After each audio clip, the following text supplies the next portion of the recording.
I'm going to light a fire under me and get me, you know. Careful, she has a lot of fire on her cover. Be careful with that. There you go. There's plenty of fire right here. Are you ready? She said. I think she said we're already recording. Yep, we're good. Okay. So. Okay. All right then. So all of us authors are here. And where do we want to begin for the introductions? You guys just want to go down and say your names? And... No, I want to hear your introduction. I'm going to give the bio. Okay. Me too. You worked so hard on it. Yes, you guys are almost in order to how I had them written.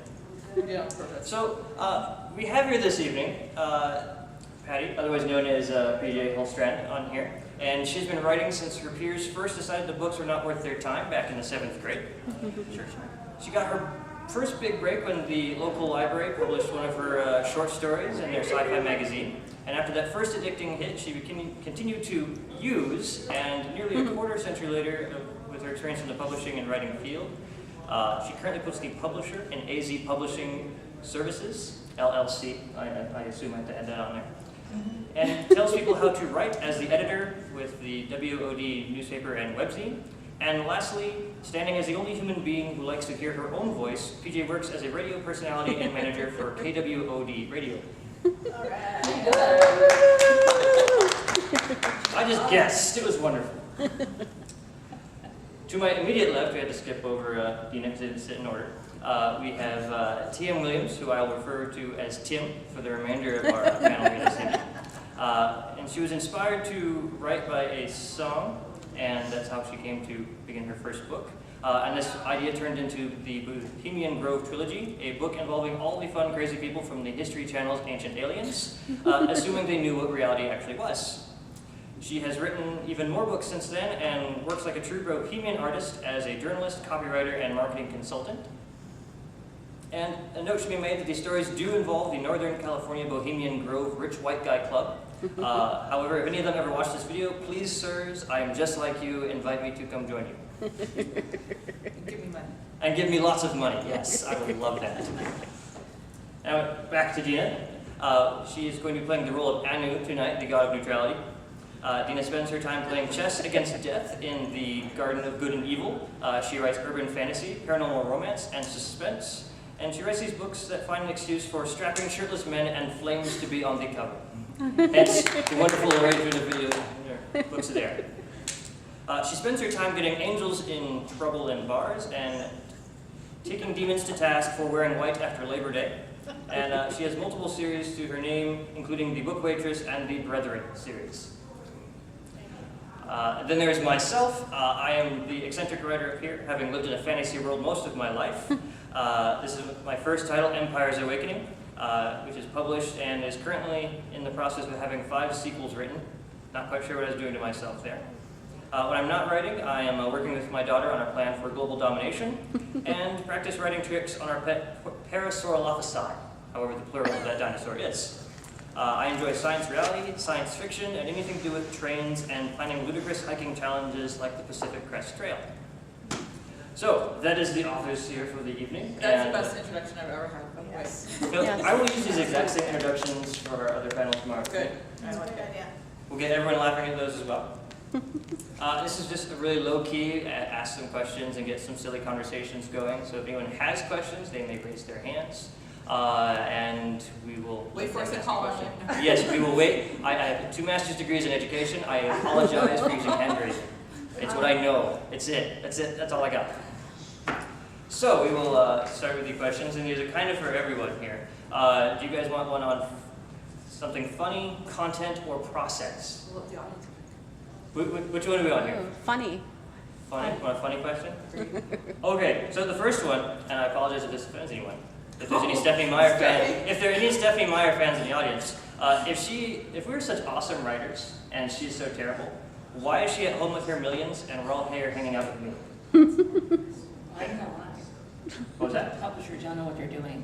Or they do know what they're doing. No. Well, they had to. They had to. She made so much money. Well, you know, it's really easy to write about vampires. That's all you got? I think it's time and opportunity. Yeah. I have to say, I actually am a fan of Stephanie Meyer's. I've read the Sorry. I've read the books. more than once, and for me it was a really easy read. I'm not shameless. It's just an easy read, and I think that one thing we have to give her credit for is that it started a lot of young adults reading books that weren't necessarily reading books before. So hands down to her for opening up that world and creating a franchise. Her millions come from actually merchandising, not from book sales. So that's the key to an author's making lots of money is merchandising, in my opinion. I think you're biased. Can you hold up the Harry Potter series? Are we referring to Harry Potter series or the Twilight? Well, they both did, but Harry Potter I think might open it more to the children who grew up with it, and I think Twilight was more of a young adult, high schooler started reading and stuff. There was teen angst involved. That's all it is. And I do think you're biased about the merchandising. Can you hold up your pile of bookmarks here? This is a mass here. Look at those wonderful ribbons, all these colors. This is what we call I'm bias. actually very biased to merchandising. My background is business and marketing, so I will always say that marketing. My opinion on marketing is this: you can write the best book in the world. If it's not marketed right, nobody's going to read it. So, that was the thing. Is Stephanie Meyer got right off the bat, she got a $600,000 signing bonus from her publisher, which is not happening too often anymore. So right off the bat, they were investing a lot of money into her book. So I think if a publisher's investing $600,000, they're going to obviously do a lot of marketing on it. So you're the publisher, you should be answering this. Yes, the publisher should be telling you. But she did say, she said it was easy to write about vampires. It's pretty easy right now. But I gotta say, I mean, at least they did do their homework and actually create their world base, and they're not really not following their plan. So I always say that you have to figure out what you want to do. If you wanted to just actually find a big publisher, then that's what you should do. If you wanted to self-publish, then you can do that. If you have a plan to self-publish and then find a publisher, then do that. So you need to have some kind of plan, and then stick with that plan. So She obviously had a very smart plan. There we go. Get someone to write a check for $600,000. Yep. It's a great plan. sell lots of books. There you go. Yeah, that's I like the basics of that plan. Sell lots of books. And she did write The Host, which was actually Love that. a well-written book. So as somebody who's a new author, I think I have to, when people say, oh my God, it was such a bad book. For her first books, I don't think it was bad. And then I like The Host better than Twilight. Yeah, I like The Host better than Twilight. It was definitely better written. It's a better story, and I like The Host better. And I just look at my first book, and I'm editing it now, and I look back at it, and I'm like, oh my God, I can't believe anybody actually wanted to sign this book. This is crazy. But at least she gets a second chance at it. Yeah. Yes. You have the multiple books in the line. And see, I'm the odd man out here, literally. I've got one book, you have three up here. So. Well, that's why you're talking. Yes, that's why I'm so speaking. I'm talking, not writing. I think that's what she's saying. All right then. Apparently writing too, so you need to catch up is all. That's it. I'm working on it. Yeah, you're working on it. Then we can get you a bunch of bookmarks from Google. That's right. Yeah. Bookmarks 100%. All right. So again, the same three. We have more funny questions, more content, and more process. Which one do we want to? Interesting process. Process. How do you create your characters? Let's go with that one. I actually wrote character analysis of all the different characters, including when their birthday was, and the details of what they liked and disliked, and what their weaknesses and strengths were. That's all down on paper, so that way, especially when you're writing a series, you won't forget. It comes in handy when you're writing 14 books in a series. I do something very similar. I write character bios, and I delve really deeply. They have enough backstory by the time I'm done with it that you may not even see all of, but I know, because that just, I view character building and creating like sculpting a clay figure. And so I keep building and molding and shaping, so I write about them personalities. I write about their flaws. I write about any tragic pasts that they may have had, issues that may have, relationships with family, what it was like growing up. So they are really full-bodied people by the time I start to write the story. They become real-life characters to me before I even write their story. I'm a pantser, so my characters have complete control over my books. I was telling Rebecca that earlier. When I started writing Bohemian Grove, I actually, like my intro said, I was listening to a song, and my background is business and marketing. That's what I've been doing about 15, 20 years. And I had this idea of this woman, and I wanted to write a blog around this woman and empower other women. That was my whole idea. Well, about 15 pages into writing this blog, it turned into a science fiction book, and I never ever written anything in my life before, and I'm like, I don't know what's happening here, and I just kept writing and writing, and I couldn't stop, and 4 months later, I had a full-length science fiction novel. So the book literally took over my life. Apocalypse, it was a nightmare I had. I was reading World War Z, went to sleep, had a nightmare, woke up, wrote the nightmare down on my Facebook, and all my friends were like, I want to know what happens next. I'm like, it's a nightmare, I don't know, I woke up. And they said, no, write more. So I said, okay, fine, I'll just throw something out there, and wrote a really quick novella, put it up onto Amazon, and turned into a bestseller. All my readers started messaging me and saying we want more, so I had to expand the book, and this is the full length here. So, and the same thing, Alice Hill was a nightmare. I had a dream that there was a centaur knocking on a lavender wall. I don't know what that means, but again, turned it into a story. So I've never approached any of my books with the idea of, except for Clusters, which is, this one is coming out in February, I've never approached any of my books with a plan, except for my nonfiction. And they've all kind of taken over my life. I'm a true pantser all the way through. I don't know what the endings are to my books as I'm writing them.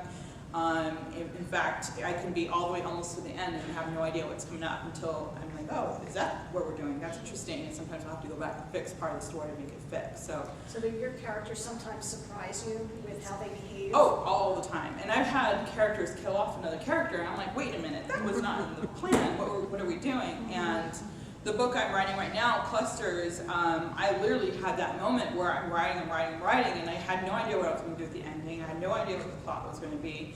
And I kept writing it, and then all of a sudden, this whole chapter unfolds, and I said, okay, this is different. And I called Patti, and I said, well, we have a second book coming out. So it was like, yeah. So she's like, is there a second book? I have no idea. And then all of a sudden, I'm like, yeah, there is definitely a second book, and this is taking a whole different path than I was expecting. So I have absolutely no process or no plan. I just kind of write whatever the characters in my head are saying. So I might be a little schizophrenic.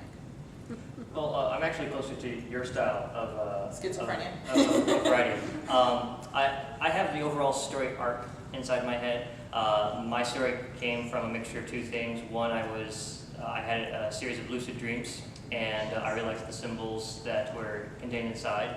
And some other friends had asked me to write some stuff up for them for a game that they wanted to play, and that didn't come to pass. However, the ideas just one day were just sitting next to each other inside my head somehow, and then the story came to be. And the characters, some of them I create and kind of flesh out, but other ones I create as I need them. Like I will come to a scene and say, you know what, I need to have somebody here. I better make a new person. Which is sometimes difficult because I don't have Patti's well fleshed out character with their birthday, partly because if I give a character a birthday, and I think I'm the only one set in a fantasy world, I assume, up here? No. Oh, yours is set outside of birth? Oh, good. So I haven't figured out a calendar system yet, so I haven't given anyone birthdays. One day I'll get there. I'll add that in. Yeah, I'll throw a big party for all of them. Like, finally everyone has a birthday. Everyone's doing the same day. No one else cares. But that's kind of how I've come to some of those characters. I was talking to someone who had read the book earlier today, and it seems I have a very common favorite character that pops up, and I have no idea why that character's in the book. I don't know where the idea for the character came from. They're just there, and I really like them. They really like them. Others have really liked this character, and everyone has their own favorite character, but this one seems to be the most common one. And it's I have no idea where they came from. I have no notes. I just have a name, and somehow they're one of the main characters in the book now. And I want to carry them off into some of the other stories. So my sequels will have some of these characters that won't die. So, But that's. I don't want to kill everybody. Yes, we don't want to pull George R. R. Martin. Yeah, thank you. Some people should be safe because we like to invest in these characters. I don't think I should read books and just everyone dies because then it's just a zombie story and I don't like those. Hey. I actually was interested in that, yeah. I can't really say anything about it because I have this idea for a zombie story and I'm just so terrified. You know of what? That's writing okay. I don't like zombie stories either. I hate this book. I'm going to write it. That makes sense. It'll be difficult to get through. But yeah, I'm much more of yours that, hey, I'm writing, oh, look, a character appeared. Oh, look, Yeah. a character died. Oh. It almost plays out like a movie in my head. Like I'm watching the movie and then That's how I write. yeah, and and you'll hear a lot of veteran authors tell you not to do that. Oh. I think I break every I agree. rule there is that it just plays out in my head, and I'm watching it, and all I'm doing is transcribing That's the movie what for I my do. readers. That's how these are written. That's how I feel. It's like watching a movie, and I'm writing it like I'm watching a movie. I That's thoroughly approve of that. I have to say, you know, even though I may plan out my characters, the story itself has a rough, you know, beginning, middle, end. Actually, no, it has a rough beginning and middle. I never know what the end is going to be until I get there.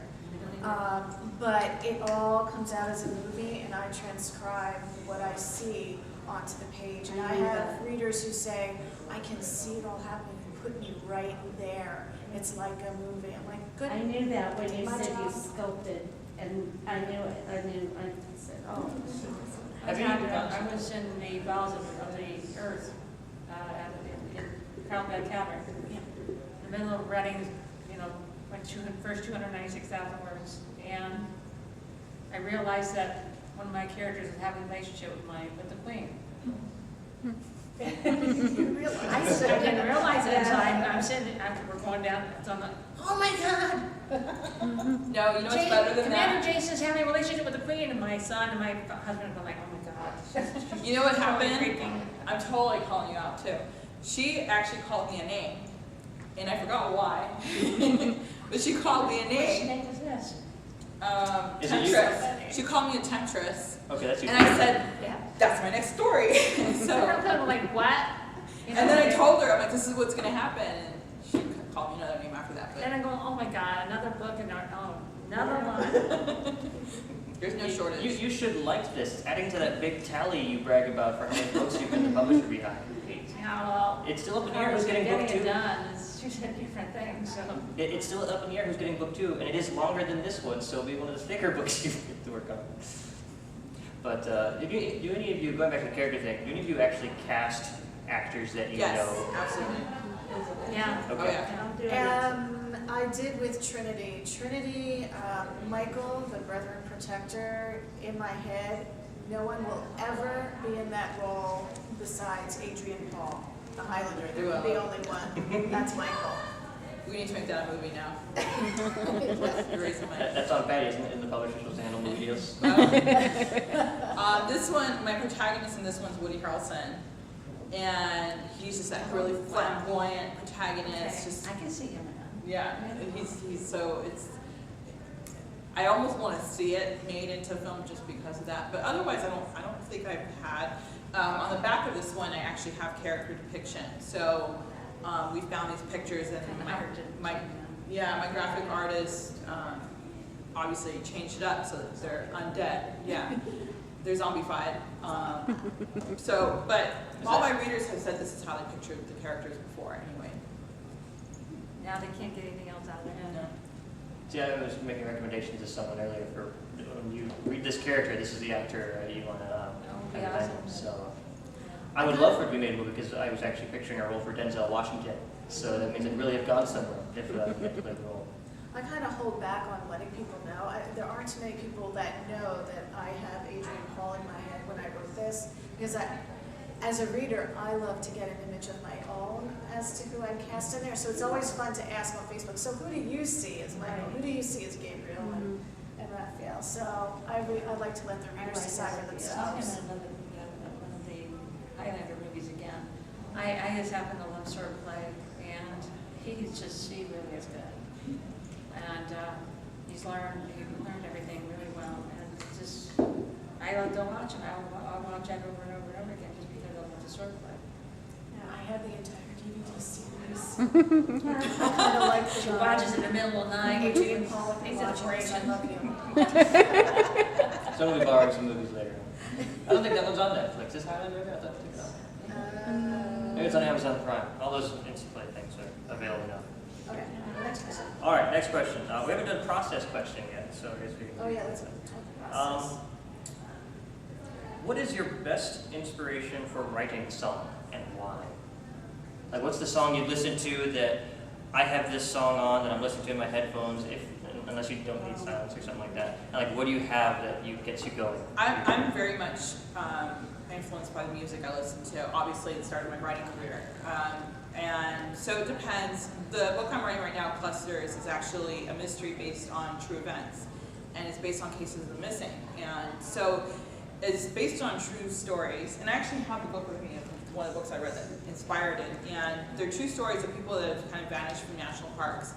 And so I've read probably at least 1,000 cases of people that have just gone missing. And it's people that are everyone from a baby to 90-year-olds.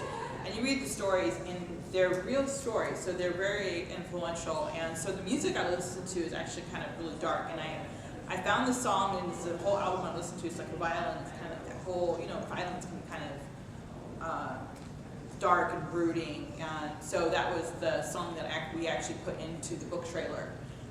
So it kind of matched and everything. And it was funny because when my readers watch the book trailer, and they kind of have an idea what the book is, like, wow, it was the perfect song for it, and it kind of sets the tone. So I think you can tell that it was a marriage of the music and the writing all together. And it just depends. I'm also writing another series that takes place in the 20s, so I'm listening to, the Charleston, and I have that music going on in my head, and I try to get into that whole thing. And so music, I have my headphones on, my husband and my son know my headphones go on, leave her alone, and it's absolutely, I have to have music on when I'm listening to or writing my books. I grew up listening to music and playing music and writing music, so I'm a little different. I'm the other way around. When I write, if the house is quiet, I don't have to have anything on. But if there's stuff going on, it's either pink noise or a very active thunderstormy storm, monsoony type of noise, or ocean waves. Something like to write to. Then when I'm done, that's when the playlist starts coming out. That's when I go, oh my gosh, this scene, this song, this couple, this song. All of these different songs go with these people. And so I write the playlist afterwards. And as I'm editing, that's when I start listening to all those songs. But beforehand, otherwise I get distracted with the lyrics and the music if I know it. I can listen to music if I've never heard it before, so sometimes I'll go on iHeartRadio, and I'll go on instrumental guitar or instrumental new age because I've never heard that music before, and that's okay. But music's just is in my soul, so it's too distracting. Okay, well, mine's both. I do sometimes write to music, but I have one scene where we didn't know whether this was going to go this way near the end of book 3. And it was Tibetan horns, because this is based on, it's based close to Tibet, around Bhutan area and India. And so I happened to get this CD from the library, and I was listening to it, and suddenly the song actually took me from one scene to another, and before I knew it, I wrote an out-of-body experience for my character. I didn't see that coming, okay? She took a soaring ride over the Himalayas, and met her mentor who was on his way. All because you listen to Tibetan horns. Yeah, and I take it back, I can't find it, can never find it. Can I ask you one question? When you mentioned, you were talking about writing real life missing cases, but are you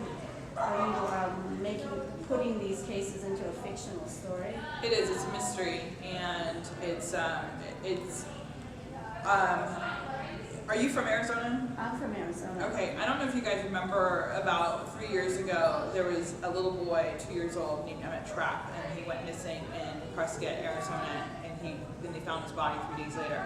That was a friend of mine, that was my son, and my son at the time was a year old. So that hit home because I kind of experienced that as it was happening.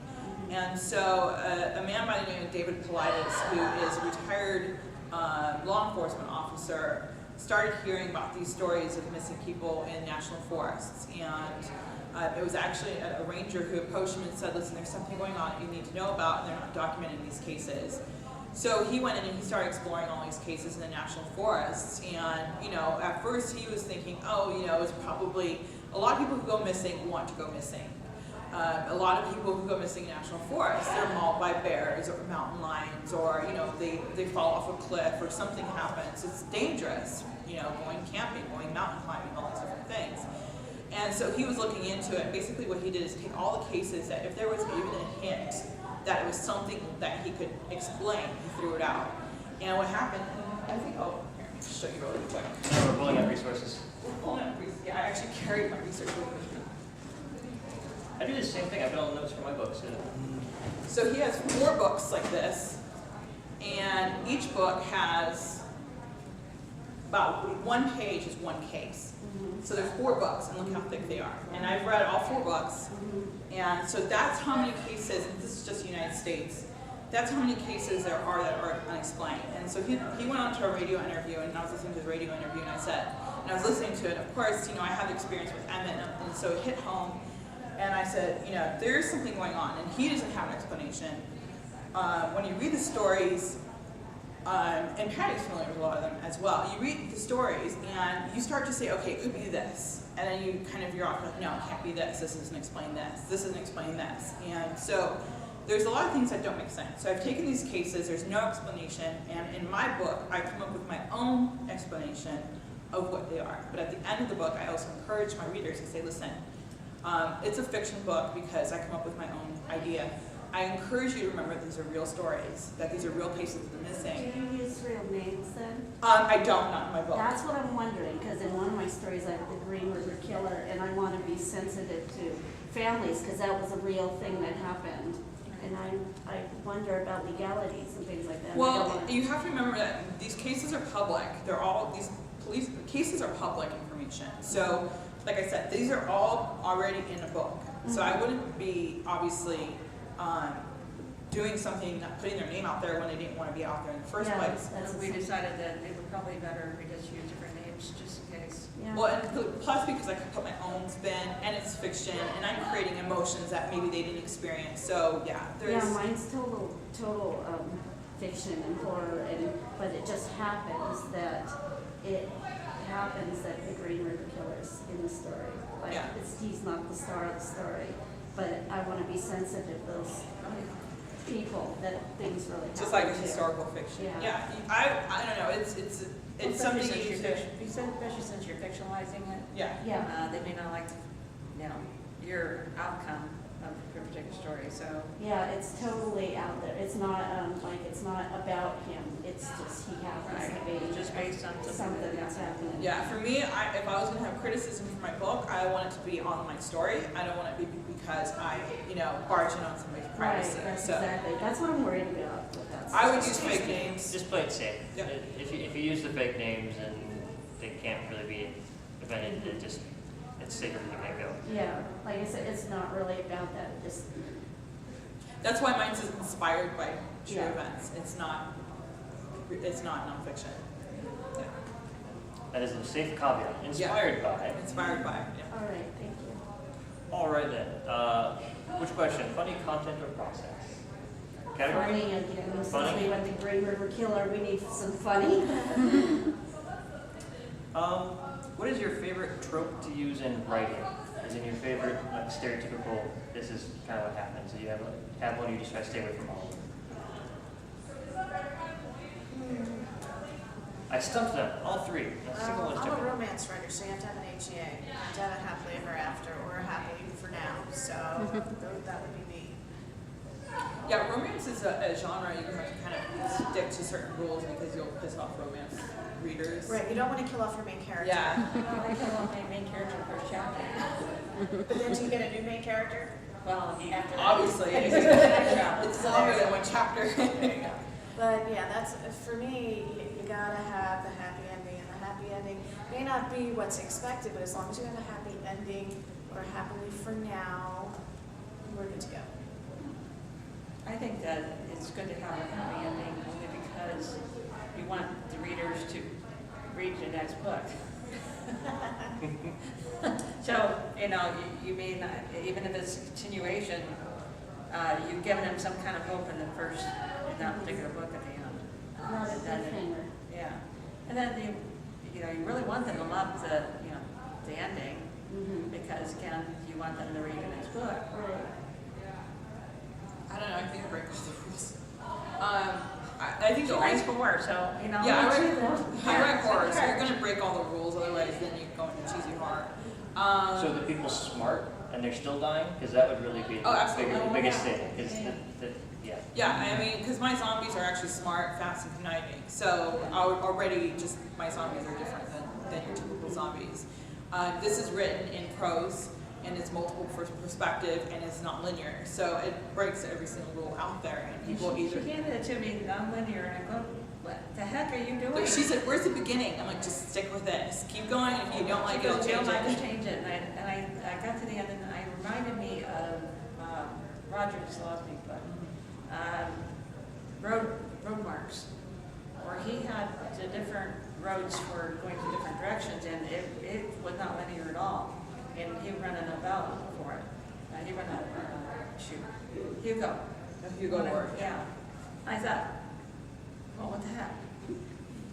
Yeah, and I have people who absolutely love it because it does that, and I have people say, "I wish it was linear, and I wish it was this." And it's, Right. you know, I mean, it's Yeah. just, Yeah. the only rule I think I stick to is I don't do the major cliffhangers, so people have to get the next book, because I want people to buy the book because they want to. I, as a reader, I hate when I'm reading a book and I'm like, I don't really like this book, and then you give me a cliffhanger, and then the whole curiosity thing gets me, I'm like, I have to buy the second book because of that cliffhanger. In that case, you gotta read my book 1 and 2 in order to get that. Yeah.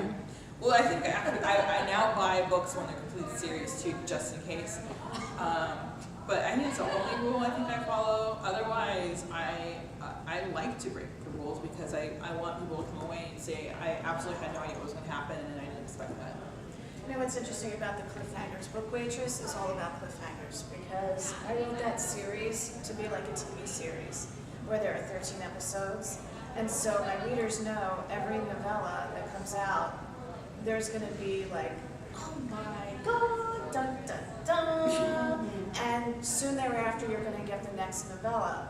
But then, like, if you come at me late, you can get the whole shebang in the first volume. You get the first 3, the next volume we have the next 3. So I really am treating it like a TV series, and you have to have cliffhangers. So as long as it's expected, I think I've never had anyone say, you're a jerk, why did you do this? I'm never reading you again because of these cliffhangers. Right. They expect it because I let them know it up front. Listen, it's like a TV series, and you're going to have cliffhangers at the end. But just understand the very first line of the next book is going to resolve that for you. So Yeah. don't worry. Yeah, like this trilogy, this is book 1. There's an overarching storyline. So of course, when you get to the end of book 1, you're not getting that resolution from that overarching story. Right. So there's always that hanging over you, but the story within that book is resolved. You know, so it's the ones where I've read authors, and one of my actually favorite authors does this, and I've spoken to her and I yelled at her about it too. And I almost feel like she puts the first chapter of the next book as the ending, and I'm like, because it starts that whole conflict, and I'm like, I hate you. What did you just do to me? And she's the type of person, it's Jennifer Armenchild. She mastered page turning, where I know if I buy her book, I kind of have to clear my schedule because I'm not putting it down. And you know, and I think Apparently it worked. it worked. I bought, yeah. And she's great. And I asked her, why do you kill us with these cliffhangers? She's like, I don't know what you're talking about. What cliffhangers? I'm like, okay, whatever. I am moderately locked into having the cliffhanger situation, given that I have some conflict that can be resolved in a single book, but it is a globe encircling series of events that are occurring, so I couldn't do them justice by just covering the entire thing in a single book. As for things that people expect, it is a fantasy story, so there are some usual elements that just have to exist for those things, but I do try to adjust them a bit for the story that I have going on. So I guess I have that going for me. A little bit of change, but not too much. Just enough to make it entertaining still. Well, I think when I did the 296,000 words, I sat down and wrote them all. That went on to be 4 books, but originally it was supposed to be, 2. But then I had people go, no, you're going to have to cut those in half because, if you're going to go to the big publisher, it's got to be within 100,000 words, Well, that means you're cutting out 55,000 words. That's a couple major characters. Yeah, A couple. Yeah. That's just a little bit. I mean, So- really, it's a storyline that's gone. Yeah. So that's how you have to think, how many words can you possibly cut out? You can't cut out, that many fluffy words. You have to cut out. You lose the story. So, You do lose elements when you have to reduce those words. I've been asked to cut, but I didn't because I couldn't get those words out of there. It's a now if I sizable. took both of them together, Yeah, and the next one's going to be at least 50% bigger than this one, and the last one's going to be Okay. 2 of these. So So you like I can't J.K. cut. Rowling. Which you can do once you're into a series. Yes, you can Yeah. do that. You can lead them in. That and first book you need it to be a certain. it needs to be It's manageable. based on an adventure, right? Yeah, There's multiple adventures, but Now, see, adventures are really actually, because they're fantasy and adventure, expectation of them being larger is fine. I mean, Top Man Wizard got 682 pages. And, of course, he got schizophrenia with it, but Yeah, certain authors can get away with certain. Yeah. certain authors, the writer for the Wheel of Time, Yeah. 1,400 pages later, you're finishing the book. Yeah. you have to cut it, you've got to cut it somewhere. So you put on your publisher hat, think, well, it's going to cost me X amount of dollars to do that. Right. So rather than doing that, let's do 2. And then once it being, all 296,000 words becomes 4 books. So, It's usually the first book where you have to fit just very comfortable word count because otherwise publishers want to look at the they manuscript. get weird about the number of words, which If big it's too little or publishers too do. much, yeah. Can I ask another question? Sure. When you all first started, did any of you join writing groups just to Yeah. bounce your ideas? And I didn't enjoy that too much. I am a very big advocate of the writing group. Yeah, Yeah, sure. And I have my boyfriend there too. there were just too many, too That's why she's an advocate. That's a bias. personalities of that, in that for me. Too many personalities. Like everybody was writing a different genre, which is fine, but just, I mean, if it's not their core, it's not their cup of tea, it's not their Well, cup I of was in a sci-fi fantasy group, so it wound up working out good because I had those people read that stuff. I did walk into a mystery group one, and that just was not a fit for me at all.